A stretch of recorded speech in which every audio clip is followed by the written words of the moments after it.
राजा ने यह वाक्य परिहास के भाव से कहा था। उसे सुनकर अर्जुन ने मुस्कुराते हुए कहा, राजन, तुम्हारे सिंहासन की तो बात ही क्या है? ये तो इंद्र के भी आधे आसन पर बैठने के अधिकारी हैं। ये ब्राह्मणों के रक्षक, शास्त्रों के विद्वान, त्यागी, यज्ञकर्ता और दृढ़ता के साथ अपने व्रत का पालन करने वाले हैं। ये मूर्तिमान धर्म है, पराक्रमी पुरुषों में श्रेष्ठ हैं, इस जगत में सबसे अधिक बुद्धिमान और तपस्या के आश्रय हैं। जिन अस्त्रों को देवता, असुर, मनुष्य, राक्षस, गंधर्व, किन्नर, सर्प और बड़े-बड़े नाग भी नहीं जानते, उन सबका इन्हें ज्ञान है। ये दीर्घदर्शी, महातेजस्वी और अपने देशवासियों के प्रेम पात्र हैं। ये महर्षियों के समान है, राजऋषि हैं और समस्त लोकों में विख्यात हैं। महारथी बलवान, धर्मपरायण, धीर, चतुर, सत्यवादी और जितेंद्रिय हैं। ऐश्वर्य और धन में ये इंद्र और कुबेर के समान हैं। इनका नाम है धर्मराज युधिष्ठिर। ये कौरवों में सर्वश्रेष्ठ हैं। उदयकालीन सूर्य की शांत प्रभा के समान इनकी सुखदायिनी कीर्ति समस्त संसार में फैली हुई है। ये धर्मराज जब कुरु देश में रहते थे, उस समय इनके पीछे 10,000 वेगवान हाथी तथा अच्छे घोड़ों से जुते हुए सुवर्ण माला मंडित 30,000 रथ चलते थे। जैसे देवता कुबेर की उपासना करते हैं, वैसे ही सब राजा और कौरव लोग इनकी उपासना किया करते थे। इन्होंने इस देश के सब राजाओं से कर लिया है। इनके यहाँ प्रतिदिन 88,000 स्नातक ब्राह्मणों की जीविका चलती थी। ये बूढ़े, अनाथ, लंगड़े, लूले और अंधे मनुष्यों की रक्षा करते थे। प्रजा को तो ये सदा पुत्र के समान मानते थे। इनके सद्गुणों को गिनाया नहीं जा सकता। ये नित्य धर्मपरायण और दयालु हैं। राजन, ऐसे उत्तम गुणों से युक्त होकर भी ये आपके राजासन पर बैठने के अधिकारी क्यों नहीं है? यदि ये कुरुवंशी कुंती नंदन राजा युधिष्ठिर हैं, तो इनमें इनका भाई अर्जुन और महाबली भीमसेन कौन है? नकुल, सहदेव अथवा यशस्विनी द्रौपदी कौन है? जब से पांडव लोग जुए में हार गए, तब से कहीं भी उनका पता नहीं लगा। अर्जुन ने कहा, ये जो बल्लव नामधारी आपके रसोइया हैं, ये ही भयंकर वेग और पराक्रम वाले भीमसेन हैं। कीचक को मारने वाले गंधर्व भी यही हैं। ये नकुल है, जो अब तक आपके यहाँ घोड़ों का प्रबंध कर रहा है, और यह है सहदेव, जो गौओं की संभाल रखता रहा है। ये दोनों महारथी माता माद्री के पुत्र हैं, तथा यह सुंदरी, जो आपके यहाँ सैरंधरी के रूप में रही है, द्रौपदी है। इसके ही लिए कीचक का विनाश किया गया है। मेरा नाम है अर्जुन। अवश्य ही आपके कानों में कभी मेरा नाम भी पड़ा होगा। अर्जुन की बात समाप्त होने पर कुमार उत्तर ने भी पांडवों की पहचान कराई। इसके बाद अर्जुन का पराक्रम बताना आरंभ किया। पिताजी, ये ही युद्ध में गौओं को जीतकर ले आए हैं। इन्होंने ही कौरवों को हराया है। इन्हीं के शंख की गंभीर ध्वनि सुनकर मेरे कान बहरे हो गए थे। यह सुनकर राजा विराट ने कहा, उत्तर, हमें पांडवों को प्रसन्न करने का शुभ अवसर प्राप्त हुआ है। तुम्हारी राय हो तो मैं अर्जुन से कुमारी उत्तरा का ब्याह कर दूं। उत्तर बोला, पांडव लोग सर्वथा श्रेष्ठ, पूजनीय और सम्मान के योग्य हैं, तथा इसके लिए हमें मौका भी मिल गया है। इसलिए आप इनका सत्कार अवश्य करें। विराट ने कहा, युद्ध में मैं भी शत्रुओं के फंदे में फंस गया था। उस समय भीमसेन ने ही मुझे छुड़ाया और गौओं को भी जीता है।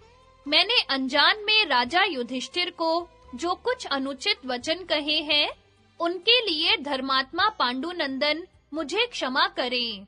इस प्रकार क्षमा प्रार्थना करके राजा विराट को बड़ा संतोष हुआ और उसने पुत्र के साथ सलाह करके अपना सारा राजपाट और खजाना युधिष्ठिर की सेवा में सौंप दिया। फिर पांडवों और विशेषतः अर्जुन के दर्शन से अपने सौभाग्य की सराहना की। सबका मस्तक सूंघकर प्यार से गले लगाया। इसके बाद वह अतृप्त नेत्रों से उन्हें एकटक देखने लगा और अत्यंत प्रसन्न होकर युधिष्ठिर से बोला, बड़े सौभाग्य की बात है जो आप लोग कुशल पूर्वक वन से लौट आए, और यह भी अच्छा हुआ कि इस कष्टदायक अज्ञातवास की अवधि को आपने पूरा कर लिया। मेरा सर्वस्व आपका है, इसे निसंकोच स्वीकार करें। अर्जुन मेरी पुत्री उत्तरा का पानी ग्रहण करें, ये सर्वथा उसके स्वामी होने योग्य हैं। विराट के ऐसा कहने पर युधिष्ठिर ने अर्जुन की ओर देखा।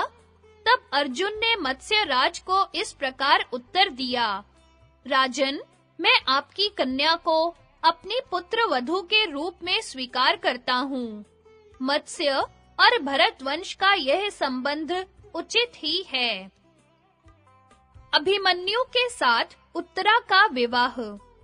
वैशंपायन जी कहते हैं, अर्जुन की बात सुनकर राजा विराट ने कहा, पांडव श्रेष्ठ, मैं स्वयं तुम्हें अपनी कन्या दे रहा हूँ, फिर तुम उसे अपनी पत्नी के रूप में क्यों नहीं स्वीकार करते?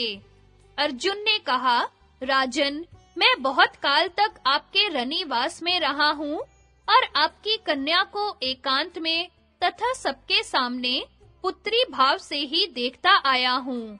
उसने भी मुझ पर पिता की भांति ही विश्वास किया है। मैं नाचता था और संगीत का जानकार भी हूँ, इसलिए वह मुझसे प्रेम तो बहुत करती है, परंतु सदा मुझे गुरु ही मानती आई है। वह वयस्क हो गई है और उसके साथ 1 वर्ष तक मुझे रहना पड़ा है। इस कारण तुम्हें या और किसी को हम पर कोई अनुचित संदेह न हो, इसलिए उसे मैं अपनी पुत्र वधू के रूप में ही वरण करता हूँ। ऐसा करके ही मैं शुद्ध, जितेंद्रिय तथा मन को वश में रखने वाला हो सकूंगा और इससे आपकी कन्या का चरित्र भी शुद्ध समझा जाएगा। मैं निंदा और मिथ्या कलंक से डरता हूँ, इसलिए उत्तरा को पुत्र वधू के ही रूप में ग्रहण करूंगा। मेरा पुत्र भी देव कुमार के समान है, वह भगवान श्री कृष्ण का भांजा है। वे उस पर बहुत प्रेम रखते हैं। उसका नाम है अभिमन्यु। वह सब प्रकार की अस्त्र विद्या में निपुण है और तुम्हारी कन्या का पिता होने के सर्वथा योग्य है। विराट ने कहा, पार्थ, तुम कौरवों में श्रेष्ठ और कुंती के पुत्र हो, तुम्हें धर्माधर्म का इतना विचार होना उचित है। तुम सदा धर्म में तत्पर रहने वाले और ज्ञानी हो। अब इसके बाद का जो कुछ कर्तव्य हो, उसे पूर्ण करो। जब अर्जुन मेरा संबंधी हो रहा है, तो मेरी कौन सी कामना अपूर्ण रह गई? विराट के ऐसा कहने पर अवसर देखकर राजा युधिष्ठिर ने भी इन दोनों की बातों का अनुमोदन किया। फिर विराट और युधिष्ठिर ने अपने-अपने मित्रों के यहाँ तथा भगवान श्री कृष्ण के पास दूत भेजा। अब 13वां वर्ष बीत चुका था, इसलिए पांडव विराट के उपप्लव्य नामक स्थान में जाकर रहने लगे। अभिमन्यु, श्री कृष्ण तथा अन्यान्य दशार वंशियों को बुलाया गया। काशीराज और शैब्य ये एक-एक अक्षौहिणी सेना लेकर युधिष्ठिर के यहाँ प्रसन्नता पूर्वक पधारे। राजा द्रुपद भी एक अक्षौहिणी सेना के साथ आए। उनके साथ शिखंडी और धृष्टद्युम्न भी थे। इनके सिवा और भी बहुत से नरेश अक्षौहिणी सेना के साथ वहां पधारे। राजा विराट ने यथोचित सत्कार किया और सबको उत्तम स्थानों पर ठहराया। भगवान श्री कृष्ण, बलदेव, कृतवर्मा, सात्यकी, अक्रूर और सांब आदि क्षत्रिय अभिमन्यु और सुभद्रा को साथ लेकर आए।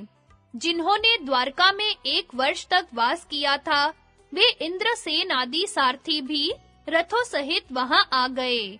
भगवान श्री कृष्ण के साथ 10,000 हाथी, 10,000 घोड़े, 1 अरब रथ और 1 निखर्व पैदल सेना थी। वृष्णि, अंधक और भोजवंश के भी बलवान राजकुमार आए थे। श्री कृष्ण ने निमंत्रण में बहुत सी दासियां, नाना प्रकार के रत्न और बहुत से वस्त्र युधिष्ठिर को भेंट किए। राजा विराट के घर शंख, भेरी और गोमुख आदि भांति-भांति के बाजे बजने लगे।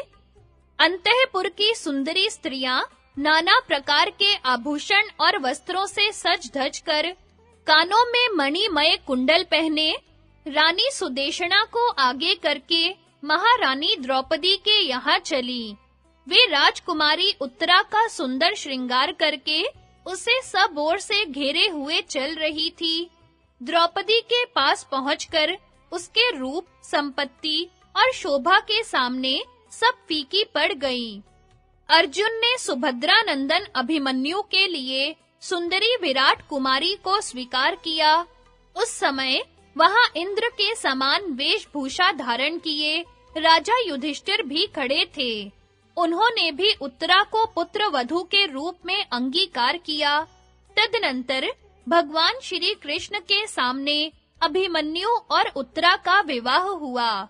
विवाह काल में विराट ने प्रज्वलित अग्नि में विधिवत हवन करके ब्राह्मणों का सत्कार किया और दहेज में वर पक्ष को वायु के समान वेग वाले 7,000 घोड़े, 200 हाथी तथा बहुत सा धन दिया।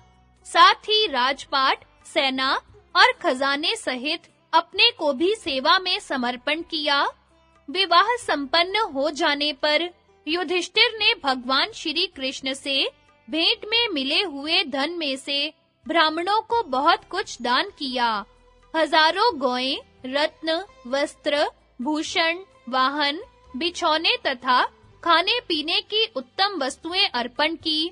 उस महोत्सव के समय हजारों लाखों रिष्ट पुष्ट मनुष्यों से भरा हुआ मत्स्य नरेश का वह नगर बहुत ही शोभायमान हो रहा था।